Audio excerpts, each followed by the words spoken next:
There are Democrats making the case that Donald Trump is on a viable path as of today to get to 330 electoral votes, Wolf, or even higher, because they see other states in here. The Trump campaign says Minnesota. The Trump campaign says maybe New Mexico. Let's be cautious. Those are blue states traditionally, but the president's standing, his approval rating, his ballot number, people's views about how old he is, and people who view the state of the economy are very bad for the president right now. And so even if you just go back to where we start, Donald Trump is in command. The numbers are getting worse for the president. That damning polling data is likely why Democratic Congressman, who's now running for a Senate seat in California, Adam Schiff, is calling on Biden to drop out of the presidential race. That is a big deal. And so he did so through a written statement, writing that while the choice to withdraw from the campaign is President Biden's alone, I believe it is time for him to pass the torch, and in doing so, secure his legacy of leadership by allowing us to defeat Donald Trump in the upcoming election. And then he continues, our nation is at a crossroads. A second Trump presidency will undermine the very foundation of our democracy. And I have serious concerns about whether the president can defeat Donald Trump in November. And look, Cenk, Schiff isn't wrong. In fact, you and I have been pretty early in noting that Biden was likely going to lose to Donald Trump. And by the way, we were spreading that message, trying to communicate that to our audience before that terrible debate performance. Yeah, so on the debate, guys, remember, the debate isn't when Joe Biden's problems started.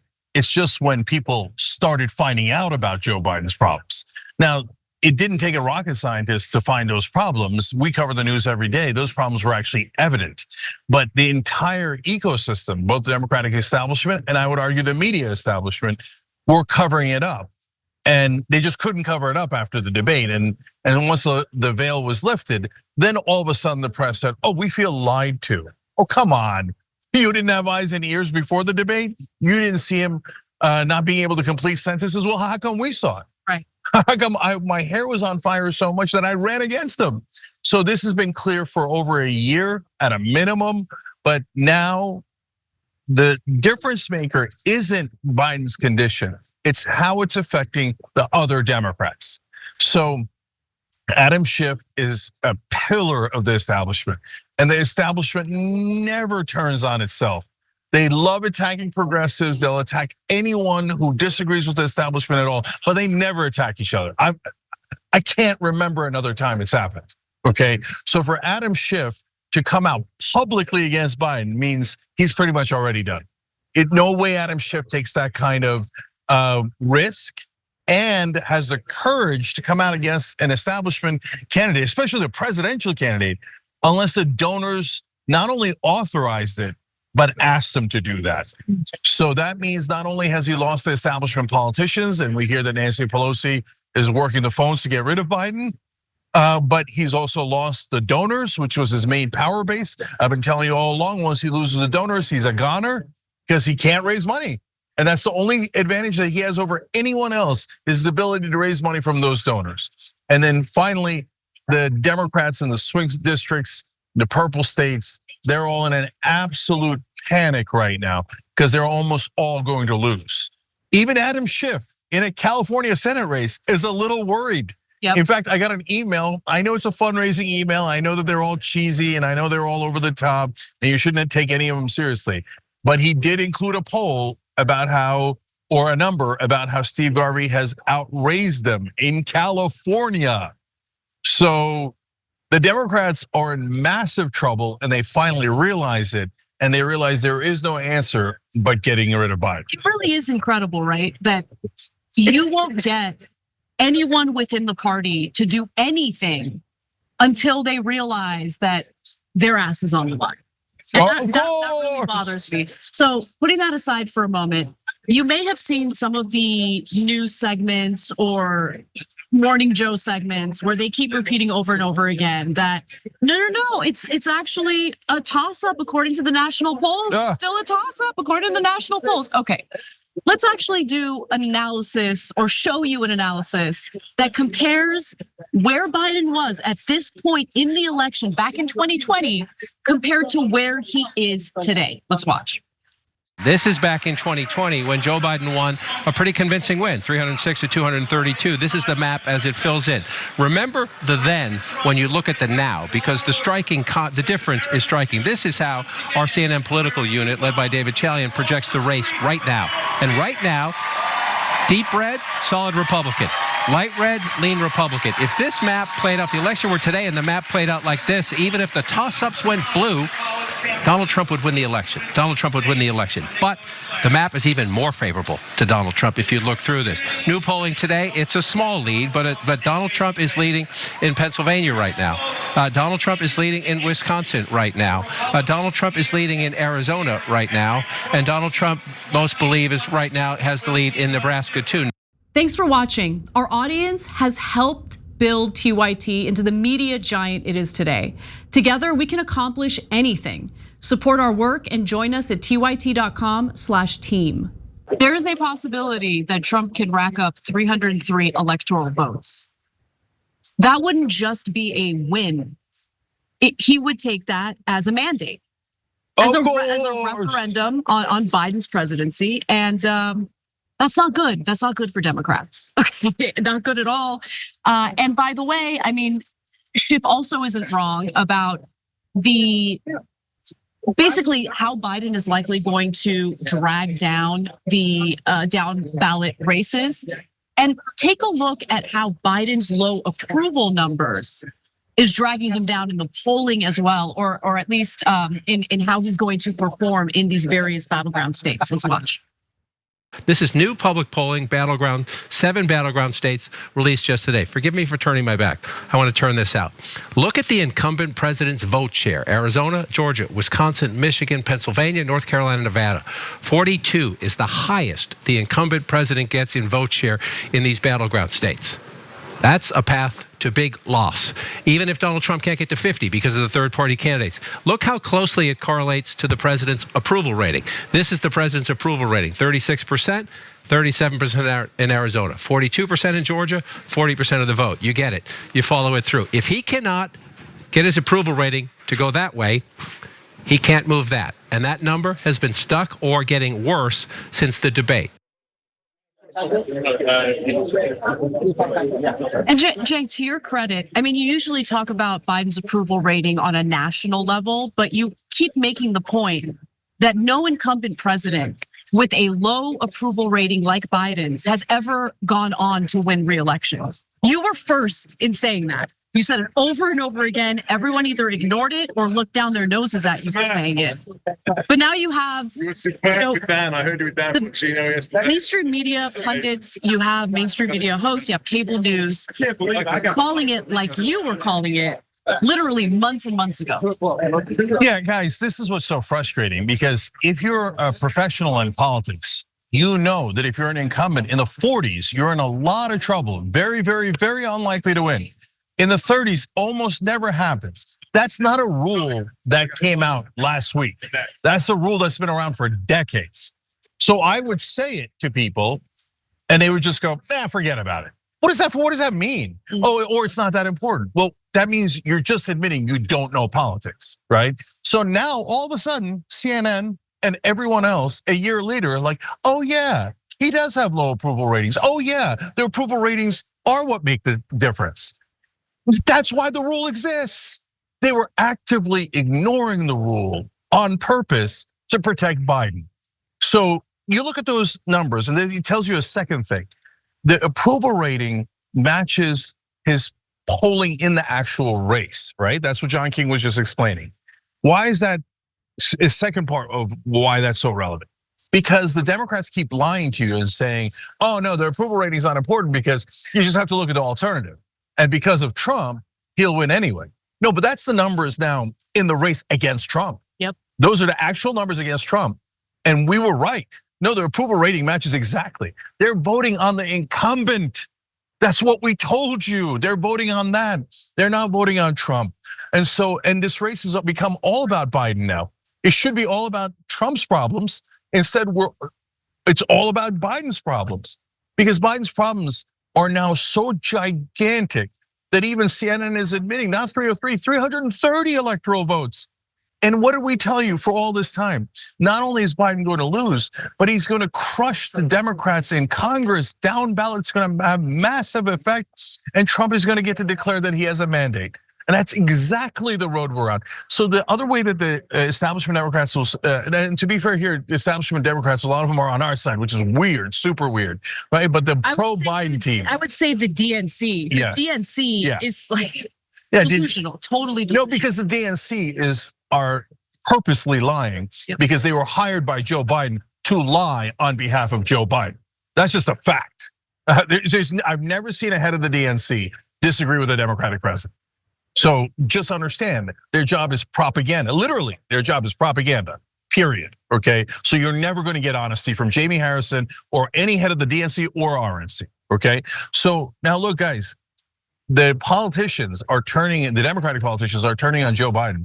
It's not because they mind him losing. It's because they mind them losing. Exactly. So back when they knew the approval ratings, back when they knew that Joe Biden was going to lose, they didn't care that much because that whole democracy is on the line was a punchline to them, right? So now that their own ass is under fire and they're worried about losing, they're like, oh my God, I'm so concerned that Joe Biden might lose the election. Oh golly, gee, I am worried about democracy. Yeah, where were you the last year? No, they're not worried about any of that. They're just worried that they're gonna lose, and they're right to be worried. And did you see that? Well, one last thing, Anna. Pennsylvania, against Trump, he's at 40%. Pennsylvania used to be solidly blue. Yep. And it's been deteriorating under Democratic control. Yep. The more they see Democratic control, the less they like it. Yep. And now down to 40% in Pennsylvania. This thing's gone. Anyone who doesn't realize that Biden's going to get annihilated in this election is in such a thick bubble of alternate reality. And it doesn't matter, they're lost souls. You can't break through to them because they don't want to know the facts. So the way that the Biden camp thought that they would increase their support was to focus their messaging on Biden's economy. Biden's economy, Biden's economy, that is going to help him win this race. Well, why don't we take a look at how voters in swing states feel about the Biden economy? Let's watch. What's the number one issue in the country right now? One more time, sorry again, just want to stretch this out so you can see it. The percentage of registered voters rating the economy as fair or poor. He's the incumbent, he wants 4 more years. 73% in Arizona. Close to 70 in Georgia, 74% in Michigan, 74% in North Carolina, just below 70% in Nevada, and 73 and 72 respectively in Pennsylvania and Wisconsin. He's the incumbent president saying, stay the course, Jake. That's what people in these battleground states think about the economy. That's a tough sell. That is an incredibly hard sell. And these numbers, many Democrats say, this poll was taken over a long period of time. Most Democrats will tell you they're actually worse now. So the economic messaging clearly is not working for Biden, and that is precisely the reason why you have this groundswell of members of the Democratic establishment, Democratic leadership, congressional leadership, calling on Biden to now drop out publicly, which is what Congressman Adam Schiff did today.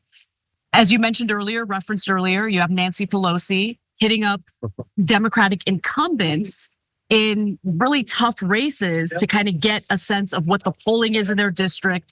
She's listening to them air their grievances and their concerns about Biden remaining in the race and potentially causing them to lose their reelection. Yeah. And so, yeah, I think that this is going to potentially persuade Biden to finally listen and drop out. A big story that just broke, he was set to give a speech today. He has just canceled that speech because he has tested positive for COVID. And earlier today, there were news reports indicating that Biden said he would be willing to drop out of the race if doctors indicated that he has some sort of medical condition. Yeah, so really important updates on that in a second, including one of his top allies. Now, I don't know if he's wavering, but I'll give you the facts on it. So first, remember, you guys have helped all along here. tyrt.com/campaign/dropout. Whenever I do these links, you can always find them in the description box on the live show or in the on the videos. So make sure you're signed that, get that as high as we can, so that there's even more pressure for him to drop out. And I'm mentioning that to the press so they know that there's a groundswell movement, et cetera. So look, guys, when Joe Biden says that he might drop out based on a medical condition, that is not a little movement for him. That's a gigantic movement for him. That means that he's beginning to think about dropping out. Because before he said only the God Almighty could get him to drop out. In a different interview, he said he'd have to get hit by a train to drop out. That's crazy. Okay, and by the way, okay, well, God's a little bit stronger than a train. And now we went from a train to a medical condition. Well, he does have a medical condition. He's in mental decline, and everyone on the planet knows that. So that's the beginning of saying, I'm on wobbly legs, I'm almost gone. But that's not all. He also said in that interview that, hey, listen, I was supposed to be a transitional president. Oh, now you remembered you were supposed to be a transitional president. But you don't say that unless you're about to transition. Right. So now we're on the clock. Tick, tick, tick, tick, tick, tick, tick, tick. There's no chance Biden stays in this race. And it's amazing that people don't know that. Like I talk to people at the RNC, they're on cloud 9 here. They think they already won the election. And they're planning all these things and so excited that Joe Biden's the Democratic candidate. And I'm like, you guys know he's not gonna be the candidate, right? They're like, no, really? Yeah, of course. And guys, think about it. If we had a new ticket, we don't have to lose. What a weird situation here where Democrats are like, oh, golly gee, I guess we have to lose to Trump. No, you don't. Like, what happened to democracy being on the line? What happened to this man being the most dangerous person on the planet? Why do you want to lose to him? No, get a new ticket and you'll go from massive underdog with almost no chance of winning to being the favorites again. What party on earth wouldn't want to be the favorites to win a presidential election? How crazy do you have to be? Do an open convention and you'll pick the 2 strongest candidates for president and vice president. And then you'll, again, literally will be the favorites coming out of the Democratic convention. So last things, because Anna mentioned them, notice that we haven't heard any talk of Bidenomics in quite some time. They tried that for a long time, Bidenomics. And then we're like, what are you talking about? The polling indicates that people don't like the economy. Whether it's right or wrong, and you could talk about record low unemployment, et cetera, good, God bless, but you gotta make your case. You didn't make your case, and your economic record is now deeply unpopular. Now, if you watch TV, you'd never know that. Because everybody on MSNBC and CNN are like, well, this is really surprising because he has a really strong record. The stock market has made us all millionaires, right? They keep talking about jobs, right? Yeah. But look, Americans aren't gonna feel jazzed about the low unemployment rate when inflation is killing them, okay? When their dollar doesn't stretch as far. And so sure, you can brag about numbers and how many jobs you created after there were mass layoffs during the coronavirus pandemic because of coronavirus pandemic related shutdowns. But at the end of the day, people are looking at their bank accounts. They're looking at the cost of housing. They're looking at the cost of groceries. Yes, inflation has slowed down fairly recently, according to Jerome Powell at the Federal Reserve. There is some thought that there could be an interest rate cut in September as a result of inflation slowing down. So there is some positive news, but overall, throughout the Biden administration, I think inflation has really killed the Bidenomics messaging. People just aren't buying what he's selling, and he's got to come to terms with that. Well, he has, because he never mentions it anymore. Yeah. And so in every interview, there's only one thing he keeps focusing on, and the same thing he focused on with House Democrats when he talked to them. I expanded NATO. Yeah. Okay, look, I'm good with NATO. I love our alliances. They're terrific, no problem. I think expanding it is not necessarily the best idea, but even if you think it's a great thing or not so great, it doesn't really matter because the American people don't care at all. I don't know a single voter is like, well, you know what? He did expand NATO.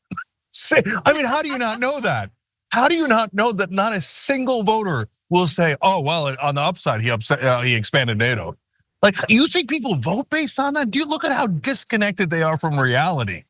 That's just unbelievable. Even Jen Psaki, I've been enjoying the Pod Save America podcast because these are because they were allowed to tell the truth now. Yeah. Because they've turned on Biden, because Obama turned on Biden behind the scenes. To be fair to them, they have been attacked rather viciously for telling the truth about Biden. For the first time in their lives. Yes. Wow. Okay, but you're super late to the party, but congrats. Credit where credit is due, though, okay, because they are correct on this and they are getting a lot of backlash as a result of this. Hold on. The reason why I even brought them up, Jake, is because they had Jen Psaki on. Remember, Jen Psaki was the White House press secretary under Biden. Now she's a host at MSNBC. She mentioned the whole NATO talking point thing, and she's like, oh my God, please stop talking about NATO. Stop talking about NATO. Like, what is he doing? Yeah, so She said that. She said that. So everyone is in agreement. Most Americans don't care about that. It doesn't benefit their lives.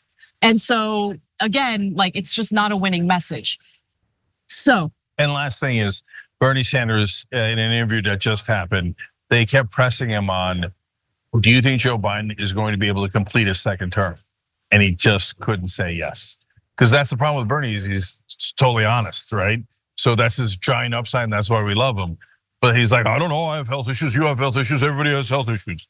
And they asked him like 2-3 times, and he just couldn't get himself to say, yeah, Joe Biden will finish a second term. So at this point, unfortunately, Bernie's like his top ally left. And even Bernie can't even say that he'll stay alive for a second term. So this thing is done. Biden is definitely a goner. We really got to now shift over to open convention, pick the strongest candidate. Thanks for watching the Young Turks, really appreciate it. Another way to show support is through YouTube memberships. You'll get to interact with us more. There's live chat emojis, badges. You've got emojis of me, Anna, John, JR. So those are super fun. But you also get playback of our exclusive member-only shows and specials right after they air. So all of that, all you gotta do is click that join button right underneath the video. Thank you.